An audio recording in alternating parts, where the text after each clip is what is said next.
Hi everyone, I'm Jennifer Parr, and I am very excited to bring you a special edition of the Village's Vmail, celebrating the 20th anniversary of the Village of Spanish Springs. Join me, along with my brother Mark and my sister Tracy, as we share our recollections of the challenges and the rewards that came with building the village's first town center. We'll also hear from our villagers about their memories of Spanish Springs on this special occasion.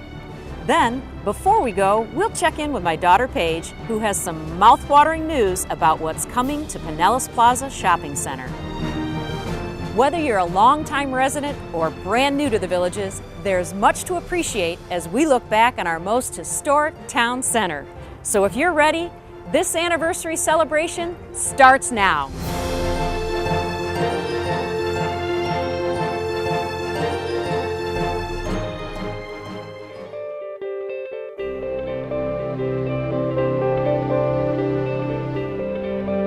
As you might imagine, stories about Spanish Springs start right here on Main Street. What are some of your memories of how Spanish Springs came to be? Well, I remember when Spanish Springs was just a cow field. Not a building on it until this one came along. And it was out here all by itself.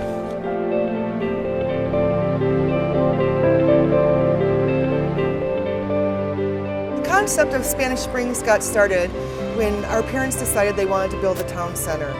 They loved the look and feel of St. Augustine, and they just loved the Spanish architecture and the idea of Ponce de Leon. And when we got together with our creative people from Toronto, a group called Forec, they prompted us by asking us to develop a storyline. Yeah, they wanted us to define why the town was here. We had to create the story because towns just don't crop up. There's reasons for them being here, and so that's where the storyline came from. Right. We actually sat around the conference room table after 5 o'clock, all of us. Wine and beer. Yeah, scotch for Dad. Creative juice.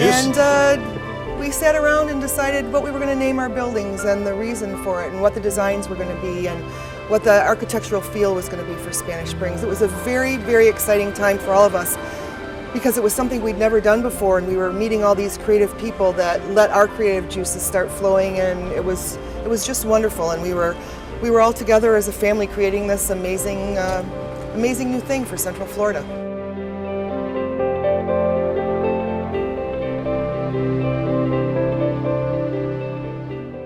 You remember how the statue of Granddad came to be? I sure do. But the history is that Granddad was buying land down here in Florida back in the 60s, about the same time that Walt Disney was buying property down in Orlando. And through the years, it was a trailer sales, land sales business, and it didn't do very well. So in about 1982, at the young age of 72, Granddad bought out his partner here in the business and hired Dad to come down and manage it. And pretty soon he came and retired here and became the patriarch, the ambassador of the Villages. And he was a good one at that, wasn't he? He was a very good one at that. Yes, he loved to meet people and shake hands. He'd be in the lobby, and he'd walk every morning and every evening. He walked miles every day. Yes. And he spent his time with the residents of the community. Everybody got to know him quite well. He's very proud. And he did. He loved it. He was very proud of the community and proud of the square. Yes. And in fact, he gifted the land of the square to the Community Development District the very first time. The concept of the square, to build the first square, came out of the design process with the Forec folks. And because of the Spanish themes, most small Spanish towns had a square, had a church, and they would have gatherings in the evenings when it was cool. And we were looking to design a sense of place, and so that's why the square was incorporated in the first design of the first town. We realized that most of our residents came from small towns, and they liked the atmosphere of being together and gathering together, and it just worked out perfectly for us. Well, when we first started the construction of the town center, it was one building at a time. And I think that the people in the community thought we were a little bit crazy. We built Lake Sumter Landing and Brownwood in one fell swoop. You walked into the town center and everything was done. Spanish Springs was a work in progress. Wouldn't you say, though, from our resident standpoint, it just changed everything? It completely changed their lifestyle. You know, you walk around Spanish Springs and you have outside tables filled with people laughing and talking and enjoying each other. You have people walking in and out of shops, and you see people walking their dogs and carrying their bags from the place that they just made a purchase, and sitting on the benches and drinking coffee and playing with their grandkids running around the square, and that's just during the daytime. We went through some great lengths to connect both sides of 441 and 27, because at the time a vast majority of our residents were on the north of 441. That is right. So we put that first golf cart bridge in. The golf cart bridge was significant. Yes. How did we get that golf cart bridge? It almost took an act of Congress. Yes. It took working with the state legislature, named after Everett Kelly was our representative at the time, and he championed the cause. It was the first great connector that we had in the community, and we owe a lot to Everett, and it gets used regularly. Yes, it does. Yeah. I'm really excited about what's going on in the church on the square.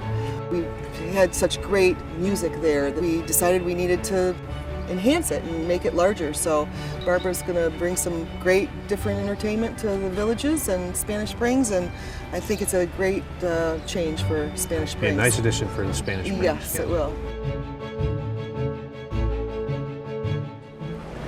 It's funny,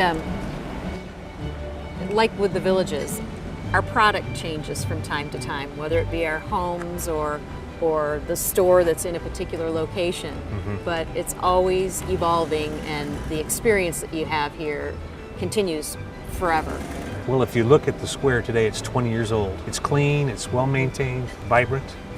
I would expect that to continue for years to come. There's no reason why anything would change. Mm-hmm. Maybe some tenants will change, Right. but over time I think people can expect to see more of the same. Constant improvement. A beautiful, vibrant town center. It's proved itself to be sustainable. Right.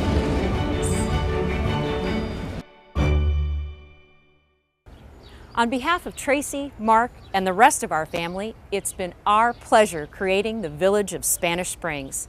And the rest of our hometown offerings our village residents have come to know and enjoy. How about you? What's your fondest memory of Spanish Springs?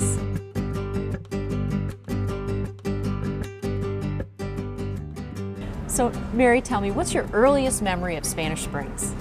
I saw Spanish Springs before I ever came to Florida. We got the DVD from the villages, and it was even more exciting to be here in person. And I didn't think it could possibly be that good, and it was more. Mike, Terry, we're here celebrating Spanish Springs' 20th anniversary. Can you share with us your first time you experienced Spanish Springs? When I first came here, I said, I've never seen so much music, more music per square foot than anywhere in the world, probably, and it's all free. Yeah, and then we went into Katie Bell's and we're just amazed at the number of people there dancing and the dancing on the squares. And not only that, the beauty here, just the natural type of beauty with the fountains and the waterfalls that are here. It just reminded me of St. Augustine, just beautiful. So tell me, what do you think? This is lovely. Like, what a secluded little oasis. I mean, you drive around in a golf cart and you see all the sights, lots of restaurants. Crazy. What's not to like?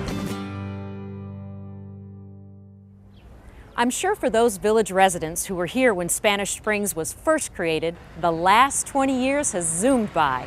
They sure have for us. And here's looking to the next 20 years and beyond as the Village of Spanish Springs lives on. But before we go, we'd like to check in with my daughter, Paige Boone, who's down in the village's newest shopping destination, Pinellas Plaza. To tell us what's in store, Paige? Well, Mom, there's been lots of exciting news coming out of Brownwood lately, but what you probably didn't know is what's happening just up the road here at Pinellas Plaza. Square One Burgers and Bar has come to town. We're here with Bill, the Director of Operations. Well, Bill, tell us a little bit about Square One Burgers and Bar. Square One Burgers and Bar is a full-service gourmet burger restaurant. We are focusing on gourmet burgers, and we have a great bar, happy hour. The great thing about our menu is we have the great classic cheeseburger, milkshakes, french fries, comfort food that everybody likes. And we also have alternative proteins like lamb, Kobe beef, buffalo, ground chicken, ground turkey. And then we also have soups and salads, a lot of great salads that are lighter fare. We have a great bar that opens up to the patio, and we have a happy hour that starts at 3 o'clock every day.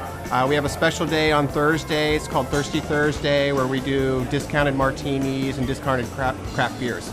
Plenty of villagers are already sinking their teeth into our community's latest culinary treat. I had onion rings and a Juicy Lucy. It was delicious, and the service was great. Just everything was great. We really enjoyed it. We're glad we came. Coming back soon.